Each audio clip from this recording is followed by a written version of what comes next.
La relique de Patrice Emery Lumumba est arrivée ce dimanche à Lubumbashi pour sa troisième étape avant Kinshasa. La dépouille a été conduite et installée au village Chilatembo, lieu de son assassinat en 1961.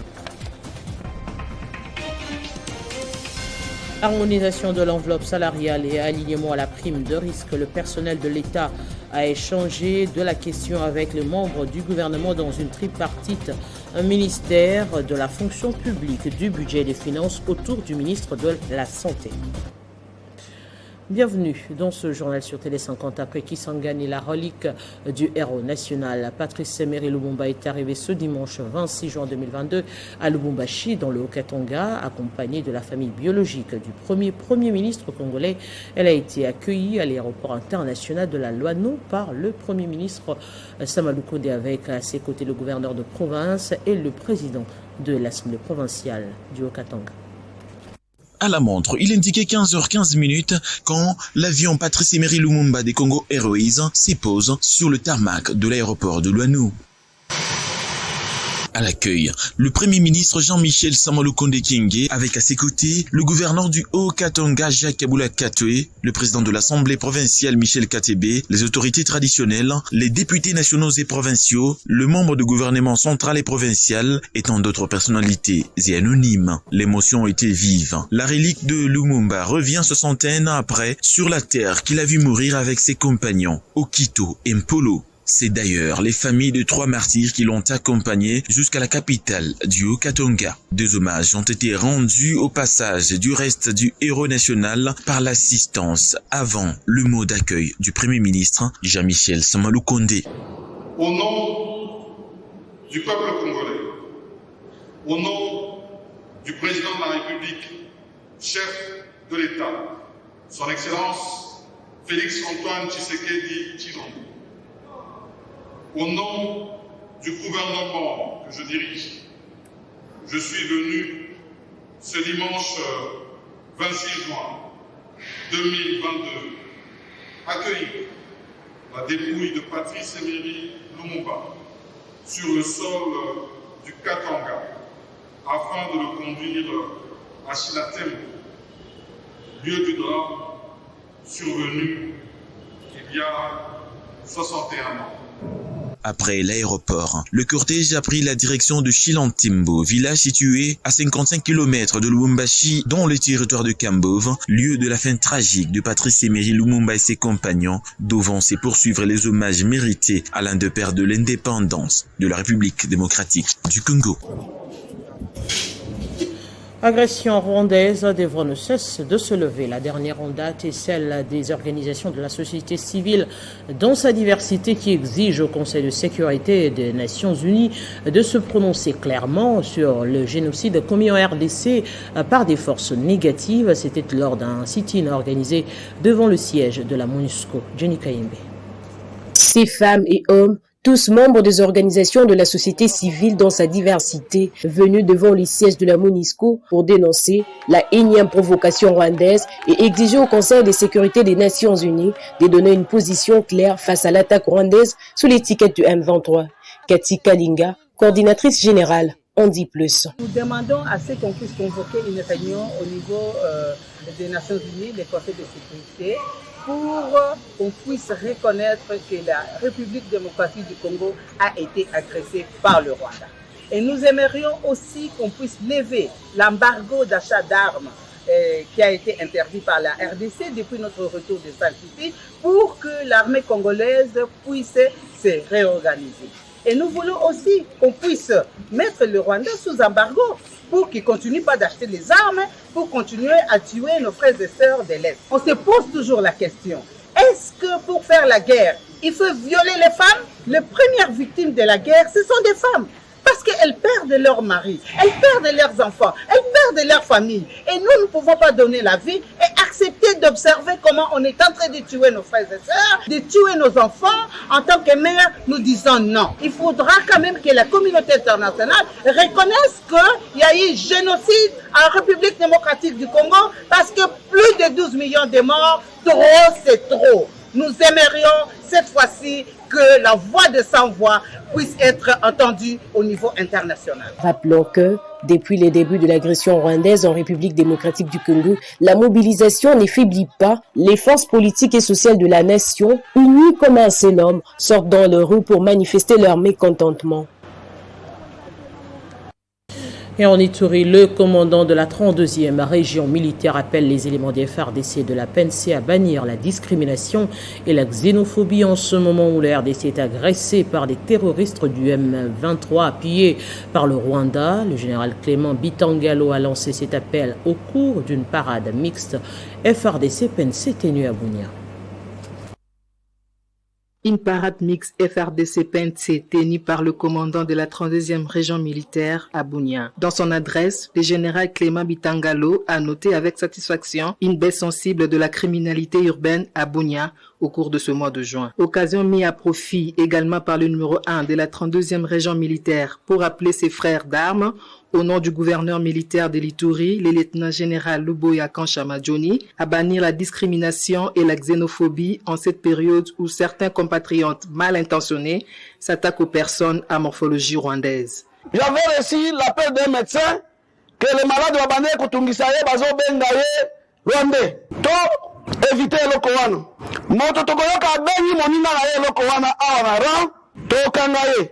En outre, le message du vice-premier ministre et ministre de l'Intérieur et Sécurité, Daniel Asselo, interdisant aux civils de porter des indices militaires a été relayé au cours de cette parade par les commandants de la 32e région militaire. Pour le général Clément Bitangalo, les militaires et les policiers doivent veiller au strict respect de cette mesure sans se livrer à la tracasserie. Une parade clôturée par une marche de santé sur le principal artère de la ville de Bunia.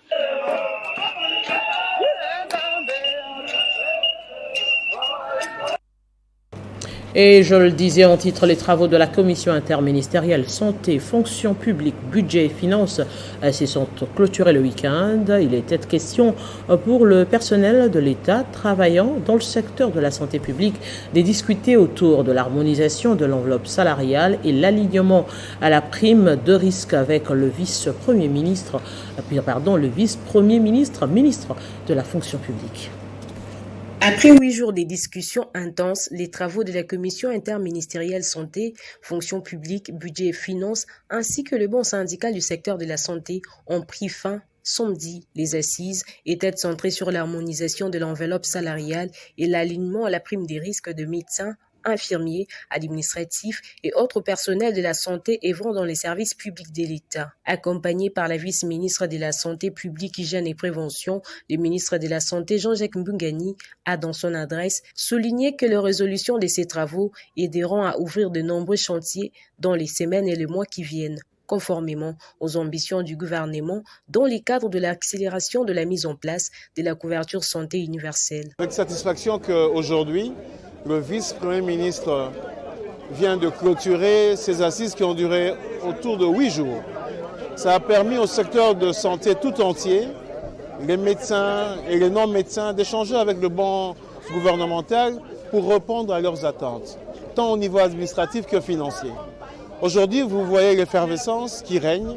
Cela témoigne à suffisance que le gouvernement a fait des efforts et nous avons mis en place des ateliers qui vont continuer d'ici 15 jours pour régler de manière définitive toutes les demandes de ce secteur, donc du secteur santé tout entier, tant les médecins que les non-médecins. Signalant que les négociations ont été sanctionnées par la signature des avenants signés par les représentants des médecins, infirmiers, pour ne citer que cela. Présent à la clôture, les vice-premiers ministres, ministre de la fonction publique, Jean-Pierre Liao a félicité les syndicalistes pour leur engagement durant les 8 jours des travaux.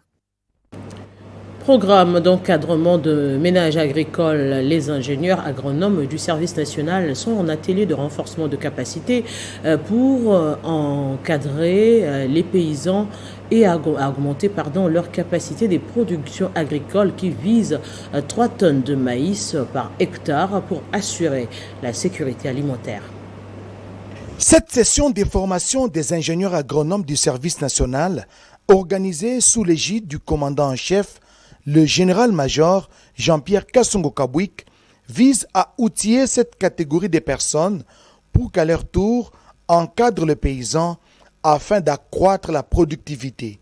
Nous avons commencé aujourd'hui le séminaire de renforcement de capacités des agronomes du service national pour un programme d'encadrement des ménages agricoles dans le cadre de ce que nous appelons le développement intégré. Donc le service national prépare désormais au début de la campagne prochaine d'accompagner les ménages agricoles avec les intrants agricoles et les outillages agricoles pour leur permettre d'accroître leur production agricole. Cet atelier de renforcement des capacités de 5 jours porte sur plusieurs matières. On doit parler de la culture elle-même, le maïs, mais quand on parle avec les paysans, faites un effort de vous adapter à leur langage. N'allez pas avec des termes scientifiques. Vous allez voir qu'ils vont vous détester. Les équipements ainsi que les vastes étendues de terre à eux seuls ne suffisent pas. Une main-d'œuvre experte et outillée mérite d'y être associée pour des résultats escomptés. Puis vernissage de l'exposition Beauté et couleurs des artistes modernes et contemporains de la RDC a eu lieu samedi à Kinshasa en présence de plusieurs invités de marque organisés par la galerie Palanca de Julie Theis Chiongo dans le cadre des festivités de l'indépendance. Cet événement est une véritable découverte du talent culturel congolais. Christian Kalonji. Tout commence sur ce majestueux jardin où les invités admirent les œuvres de qualité produites par des artistes contemporains congolais, entre autres Modeste Mpané ou encore Teddy Lusansou, pour ne citer que ceux-là. L'exposition Beauté et couleurs a également mis en valeur, à cette occasion, les artistes modernes tels que Pili Pili, Kabinda Enil et plusieurs autres, dont les œuvres sont contemplées dans ce joli cadre. Organisé à l'aune de la fête de l'indépendance qui se profile à l'horizon, cette exposition vient sublimer la production artistique congolaise selon Julie Theis Chiongo, directrice de la galerie Palanca. J'ai profité du billet des festivités liées à l'indépendance de notre cher et beau pays pour pouvoir présenter cette exposition qui regroupe une partie de l'art moderne et de l'art contemporain de notre pays. Cette exposition est riche en couleurs et haute en qualité. Il faut noter que les œuvres sont des œuvres qui viennent quelquefois de très très loin. Il y a eu un gros effort ici, c'est de pouvoir rapatrier certaines toiles, certaines sculptures pour que ça soit bénéfique à tous les Congolais. En fait. Écoutez, la galerie, elle est ouverte. Il y a une exposition permanente, donc il suffit de passer, de venir nous contacter. Les œuvres sont à vendre. Après le mot de circonstance, la directrice de la galerie Palanca, Julie Theis Chiongo, a dédié ces instants à sa mère biologique présente à l'événement. Ces œuvres artistiques, riches en qualité, sont à retrouver sur le numéro 10 de l'avenue de l'Avenir dans la commune de Ngaliema. Et c'est sur cette note de culture de ton couleur que nous mettons un terme à ce journal. On prend le rappel des principaux titres. La relique de Patrice Emery Lumumba est arrivée ce dimanche à Lubumbashi pour sa 3e étape avant Kinshasa. La dépouille a été conduite et installée au village Chilatembo, lieu de son assassinat en 1961. Harmonisation de l'enveloppe salariale et l'alignement à la prime de risque. Le personnel de l'État a échangé avec les membres du gouvernement dans une tripartite ministère de la fonction publique, du budget et des finances autour du ministre de la Santé. Vous l'avez compris, ce journal est complètement terminé. Prenez soin de vous.